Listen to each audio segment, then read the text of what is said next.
श्रावण महिना चालू झालेला आहे आणि उपास सोडायला आपल्याला पानात आळूची वडी हवीच. पानं लहान असली की आपल्याला आळूची वडी वाळायला त्रास होतो.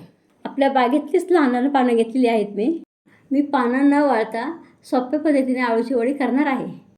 ही वडी खुसखुशीत होते आणि खायला खूप छान लागते.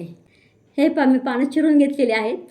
1 ते 1.5 वाटी बेसन पीठ, 2 चमचे तांदळाचं पीठ, थोडंसं लाल तिखट, चवीपुरतं मीठ, हळद, चिंच गुळाचं पाणी आणि हावरी म्हणजेच तीळ आणि आपला स्पेशल मसाला. हा स्पेशल मसाला कसा करायचा ते मी व्हिडिओच्या शेवटी सांगतेच. थोडंसं पाणी टाकून व्यवस्थित मिक्स करून घ्या.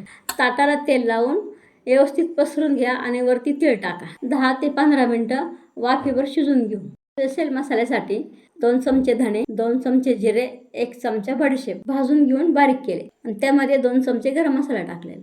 या मसाल्यामुळे वडीला खूप छान चव येते. ही लेअरवाली आळूची वडी खुसखुशीत आणि खायला पण खूप छान लागते. हे तुम्ही नक्की करून पहा.